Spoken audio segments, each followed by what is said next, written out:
더 은혜스럽고 더 잘한 것 같습니다. 감사합니다. 우리 교회에 몇 년 전에 공기인 목사님이라고 하는 분이 계셨던 거 아시죠? 기억하시는 분도 있으실 겁니다. 그분이 계셨을 때 저녁에 저에게 전화가 왔습니다. 우리 교회 부목사로 있을 때, 목사님 이런 상황에서 어떻게 처리를 해야 될지를 몰라서 어떻게 해야 됩니까? 라고 하는 그런 전화였습니다. 동암역에 사는 어떤 사람이 이제 전화를 한 거예요, 우리 교회에. 그런데 공긴 목사님이 전화를 받았죠. 근데 내용이 이렇습니다. 거기 교회죠? 예. 목사님이십니까? 예, 그렇습니다. 내가 지금 죽으려고 하니까 빨리 와달라고. 그러니까 이 공긴 목사님이 어떻게 처리를 해야 될지 몰라서 굉장히 당황을 하고 있는 거예요. 가야 되나 말아야 되나. 그런데 조금 있다가 또 전화를 걸더니 내가 진짜 죽으려고 그러니까 빨리 와달라고. 그래서 전화를 끊더라는 거예요. 이게 이제 몇 번 거듭됐습니다. 그러니까 공긴 목사님이 가야 됩니까? 말아야 됩니까? 라고 하는 이러한 질문을 저에게 해주었습니다. 그래서 제가 다시 거꾸로 자네 같으면 어떻게 하겠나? 목사님 달려가야 될 것 같습니다. 지금 그 사람이 나 지금 죽을 테니까 이건 빨리 오라고. 빨리 와달라고. 그러니까 전화 끊고, 그러니까 가서 그분 상담하고 살려내야 된다라는 거예요. 그래서 제가 이렇게 했죠. 진짜 죽을 사람 같으면 자네한테 전화도 안 했어. 그러니까 가면은 100% 돈 달라고 할 것이고 위험에 처할 수도 있으니까 전화로 상담을 하는 게 좋겠다라고 하는 이러한 일이 있었습니다. 최근에 조사에 의하면은 하루에 34명의 사람이 우리나라에서 자살한다는 거예요. 시간으로 따져봤더니 약 39분에서 40분 그 사이에 한 명이 죽고.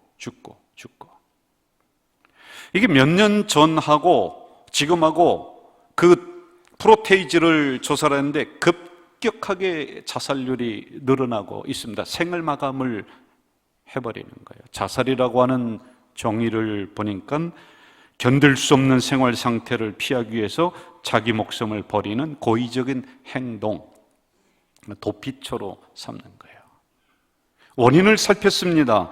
경제적인 파탄 또는 갑작스러운 충격 또는 우울증, 여러 가지 그 원인들이 있어요. 가장 큰 것이 요즘에는 경제적인 손실, 이게 나왔더라고요. 세인즈라고 하는 학자는 자살의 원인을 이렇게 얘기합니다. 고독이다, 고독. 런던에 있는 사람들의 자살률을, 그리고 그 원인을 파헤쳤더니 뿌리 깊은 가난보다는 고독. 그리고 앤딕스라고 하는 학자는 인간관계에서 오는 상처, 이게 자살로 간다는 거예요. 굴욕감, 이게 사람을 자살로 내몬다, 이렇게 이야기를 합니다. 특별히 연예인들이 갑자기 자살을 시도하는 경우가 종종 있습니다. 그 원인은 이렇습니다. 한 곳에 집중적으로 소프트라이트를 받습니다. 인기가 있습니다. 자기가 존재감이 막 드러납니다. 그런데 인기가 어느 순간에 사라져버려요. 자기가 없어지는 거예요. 이걸 견디지 못하고 자살을 시도한다, 이렇게 원인을 파악하더라고요. 아주 잘 나가는 사람을 하나 소개하고자 합니다. 갑자기 혜성처럼 떠오른 인물이었습니다. 그에게는 명예가 보장됐고 권력이 보장이 되었고 출세가 보장이 되었고 돈이 보장이 되었던 한 사람입니다. 그런데 그 인기가 그만 한순간에 나락으로 떨어져 버립니다. 오늘로 얘기하면은 현상수배범이 되어 도망자 신세가 되어버려요. 그러므로 여러분, 그에게 있었던 권력 사라지죠. 그에게 있었던 돈 사라지죠. 그에게 있었던 출세가도 다 막혀버리는 이러한 비참에 처한 한 남자. 오늘 본문 10절에서는 그 사람을 그날의 다윗은 이렇게 소개를 하고 있습니다. 여러분, 그날이라고 하는 것은 굉장히 복합적인 의미가 이 안에 담겨져 있습니다. 다윗이 명예를 잃어버렸던 날, 다윗이 자존심을 구겨버렸던 날, 다윗이 돈을 그리고 사람을 다 잃어버렸던 날, 그게 그 날이라고 하는 이 단어 속에 다 담겨져 있단 말이죠. 오늘 본문 앞절 상황을 보면은 배가 고파서 떡을 하나 얻어먹는 장면이 나와요. 그건 제가 읽지를 않았지만은요. 여러분, 이것은요, 경제적인 부분이 낭떠러지기라는 거예요. 마지막까지 갔다는 거예요. 왕의 음식을 먹었던 사람이 이제 구걸하면서 떡 한 조각을 먹는 상황이 전개가 됐지요. 더 안 좋은 상황이 펼쳐지는데 오늘 10절에 보면은 가드왕 아기스에게로 갔다. 여러분, 이게 무슨 의미인지 아세요? 가드라고 하는 나라는 어느 나라냐? 다윗이 골리앗을 쓰러뜨려 이겼잖아요. 골리앗이 살던 나라예요. 피할 데가 없으니까 거기까지 간 거예요. 여러분, 이 의미는요, 더 이상 인간에게 기댈 곳이 없다는 거예요. 자기를 도와줄 사람이 없다는 거예요. 더 심각한 상황이 13절에 나오고 있습니다. 미친 척을 합니다. 대문짝에 그적거립니다. 침을 흘려가면서 이것은요, 마지막 남은 다윗의 자존심까지 벼랑으로 몰렸다는 거예요. 볼장 다 본 거죠, 이거는요. 더 이상 살아가야 될 이유가 없는 거예요. 하나님의 사람이었으니까 다윗은 뭐 그런 대로 견디면서 좌절 이겨나갔을 것이다. 여러분, 그렇게 보지 마십시오. 다윗이 언제 뭐 왕 시켜달라고 했습니까? 그냥 가만히 양치고 있는데 부르더니 야, 너 왕 시켜줄게. 그러면서 역사의 중앙무대로 막 밀어붙인단 말이에요. 다윗이 결정 하나도 없습니다.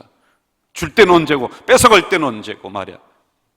벼랑 끝으로 막 내몰고 자존심 다 상하게 만들어 놓는 이러한 환경이란 말입니다. 부끄럽고 창피해서 고개를 들 수 없는 상황까지 내봅니다. 그런데 이런 상황에서 다윗이 침 흘려가면서 대문짝에 그적거리면서 그렇게 미친 척을 하며 나뒹굴면서 살아야 될 이유가 무엇일까요? 삶에 대한 애착? 뭐 그럴 수도 있죠. 두려움? 오늘 본문은 두려움 때문에. 여러분, 그것은 본문을 깊이 못 보는 거예요. 성경을 깊이 봐야 돼요. 과연 무엇이 그를 이렇게까지 내모는데도 그냥 뛰어내리고 그냥 생마감하면 끝인데 왜 이렇게 살아가야 되는가? 그 이유가 있단 말이죠. 제가 또 한 명의 인물을 눈여겨보는 이유가 또 있습니다. 다니엘이라고 하는 이분입니다. 제가 성경을 한 구절만 택했습니다마는 다윗하고는 상황이 좀 달라요. 그런데 다니엘의 심리적인 상태는 다윗 못지않게 아주 극박한 상황이에요. 바벨론의 포로로 70년 동안 잡혀가서 있습니다.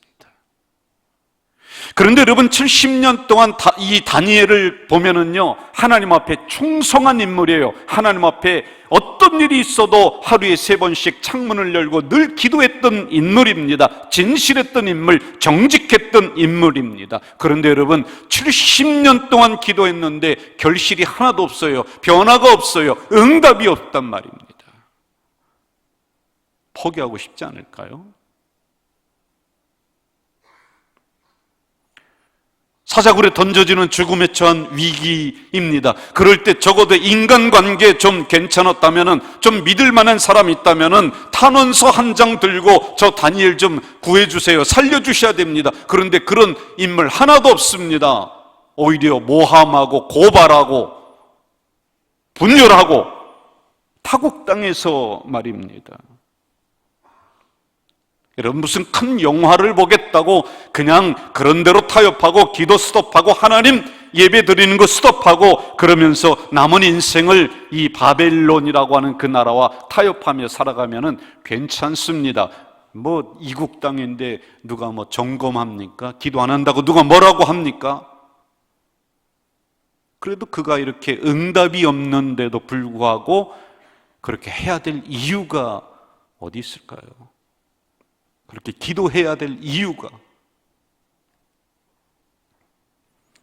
제가 부목사 때 있었던 일을 하나 이야기를 좀 드리려고 해요.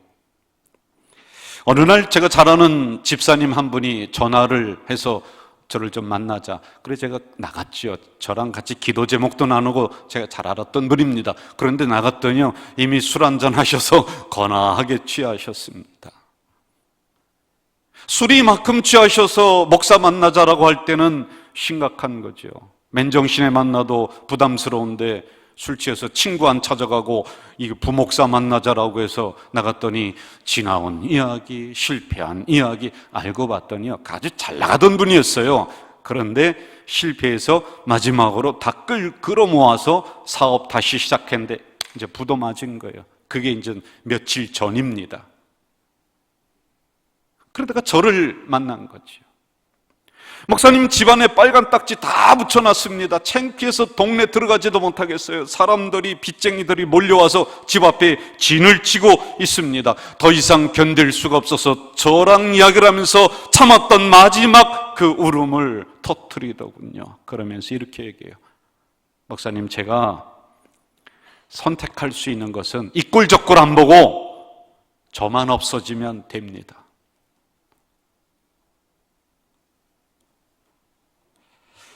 사실 여기 앉아있는 우리 성도들 중에서도 벼랑 끝과 같은 이런 상황을 맞이한 사람들이 있겠죠. 그래서 더 이상 갈 곳이 없습니다. 자존심이 있어서 그 어디에 내놓을 수도 없습니다. 그래서 교회를 좀 쉬어볼까? 아니면 교회를 좀 옮겨볼까?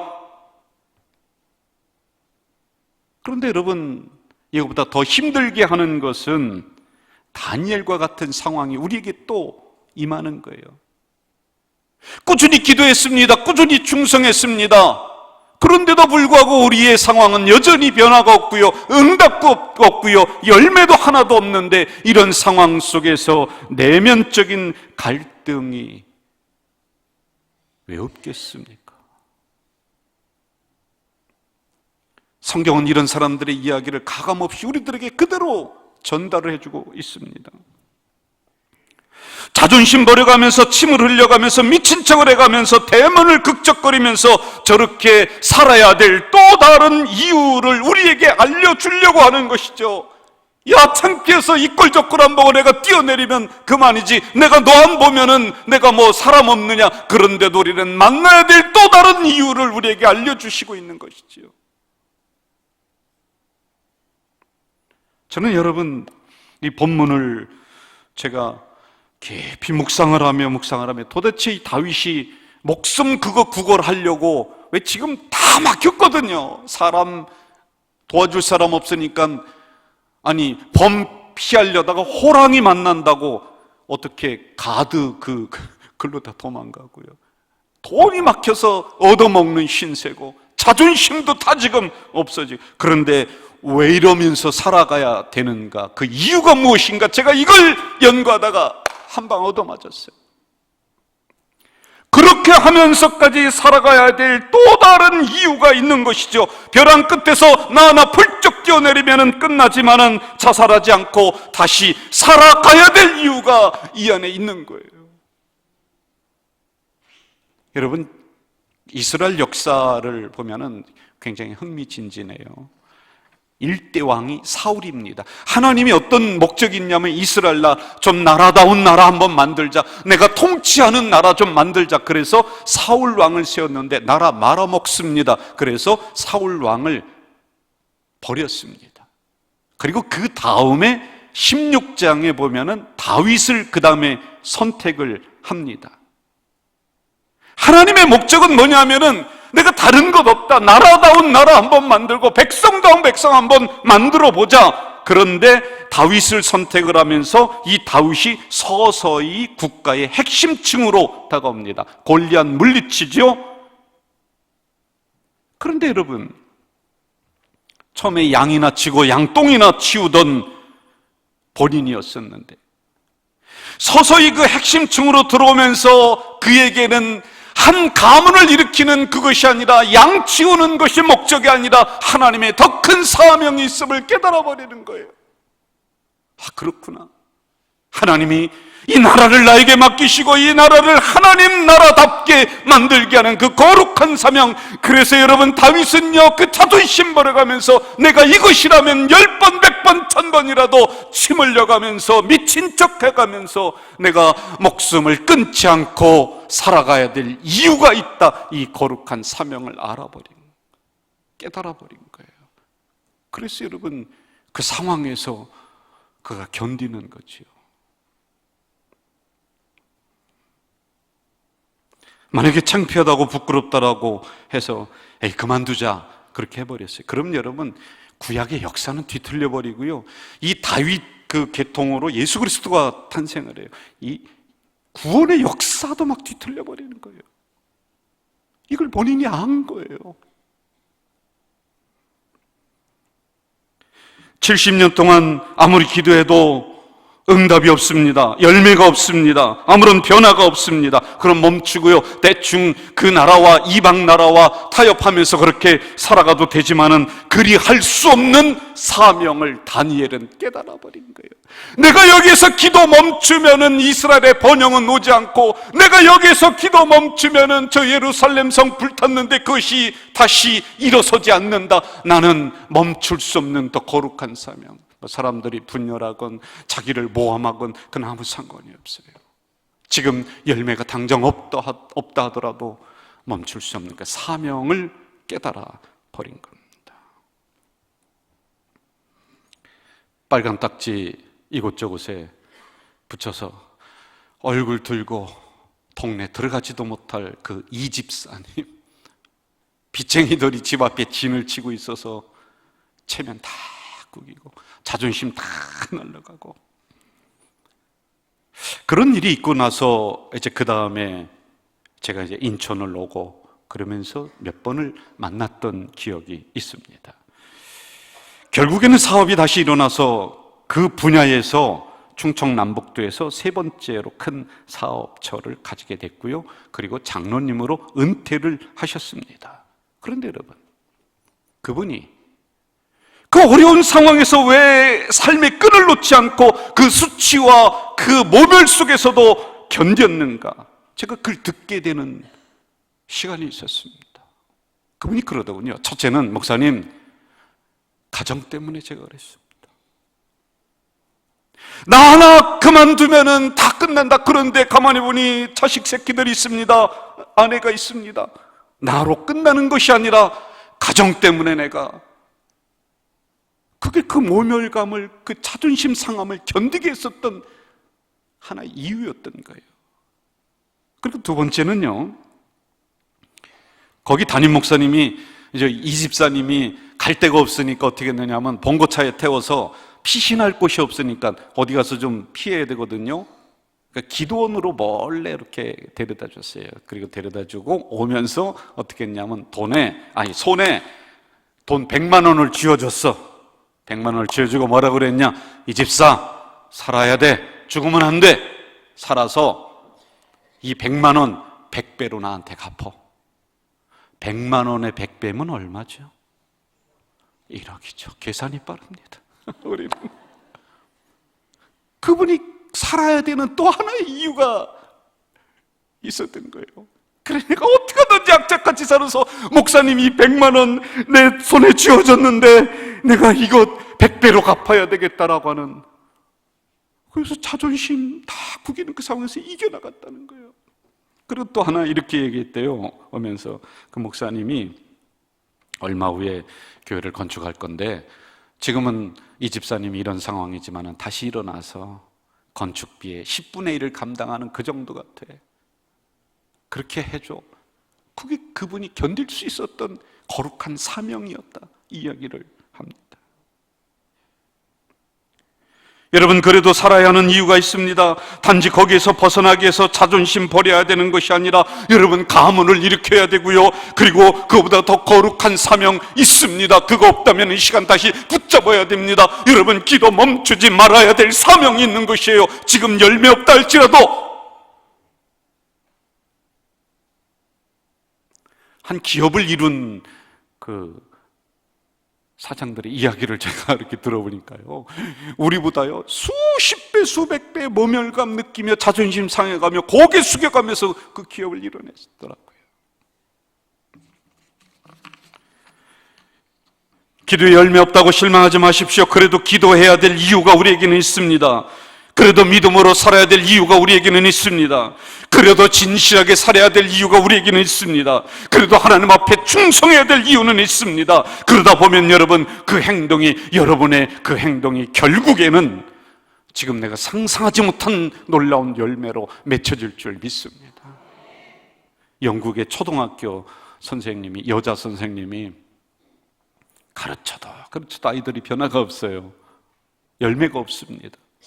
너무 힘든 거예요. 인생이까지 막 밀려오니까 인생 자체가 막 좌절이 되고, 그래서 당시의 최고의 학자인 칼라 힐에게 편지를 보냈어요.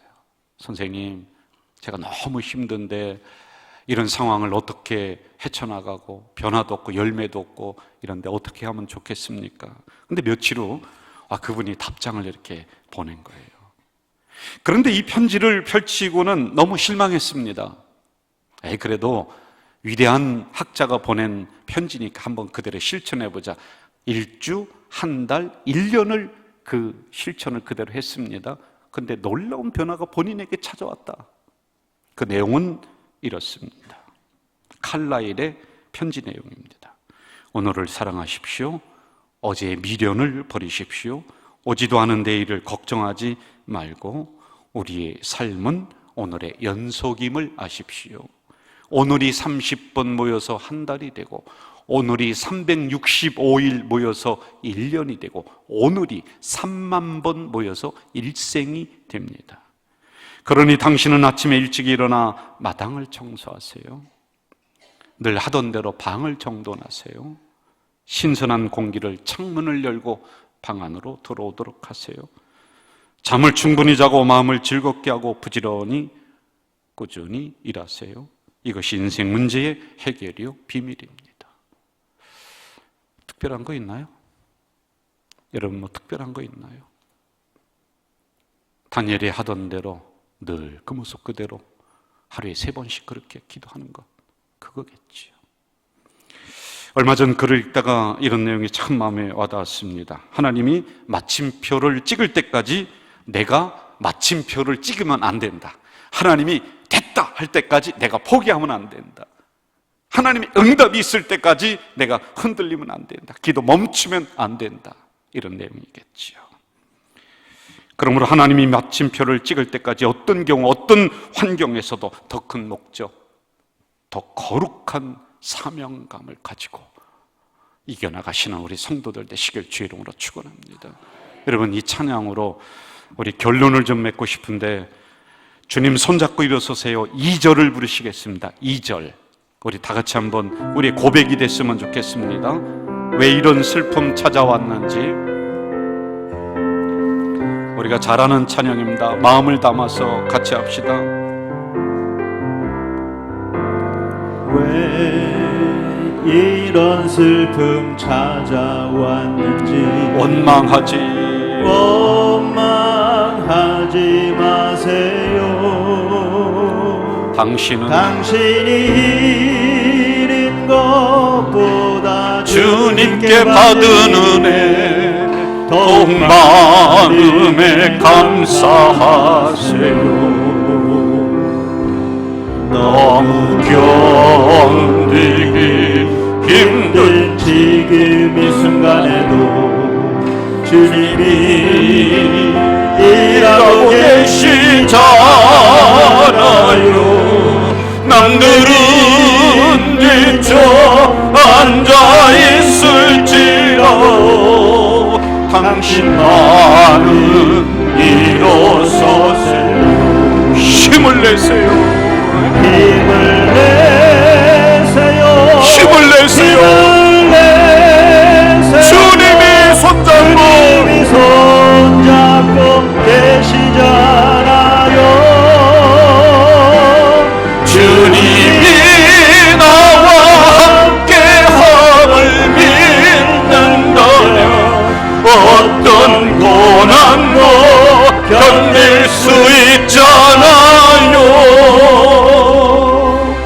여러분, 이 시간 우리 1분간만 좀 통성으로 기도했으면 좋겠습니다.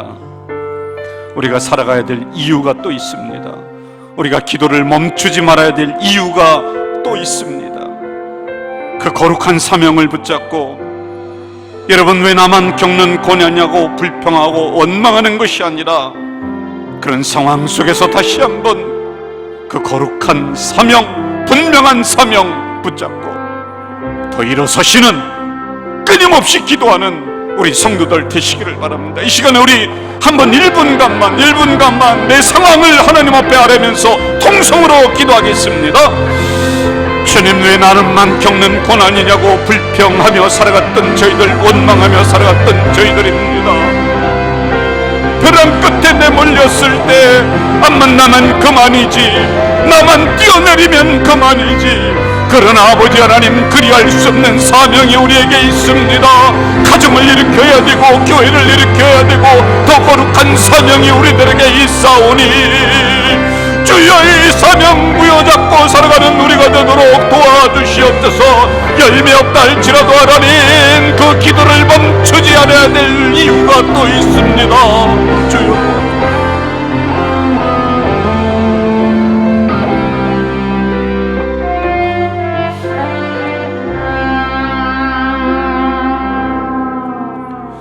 하나님 아버지, 자존심 상하고 물질 막혀 있고 사랑관계 다 막혀서 벼랑 끝에 이 꼴 저 꼴 안 보고 나 하나만 없어지면 그만이지, 왜 그런 마음 안 드는 사람 어디 있겠습니까? 그러나 그리할 수 없는 또 다른 이유가 우리에게 있사오니 가정 다시 한번 일으키고 그보다 더 큰 사명 부여잡고 살아가는, 그래서 자존심 10번 100번 상한다 할지라도 나는 괜찮습니다, 그리하며 견디며 살아가는 우리 성도들 될 수 있도록, 그래서 결국에는 다윗이 이스라엘을 그렇게 일으켰던 것처럼, 그 나라를 그렇게 빛나게 만들었던 것처럼 우리 성도들의 가문이, 우리 성도들의 기업체가, 우리 교회가 그리 만들어질 수 있도록 주여 도와주시옵소서.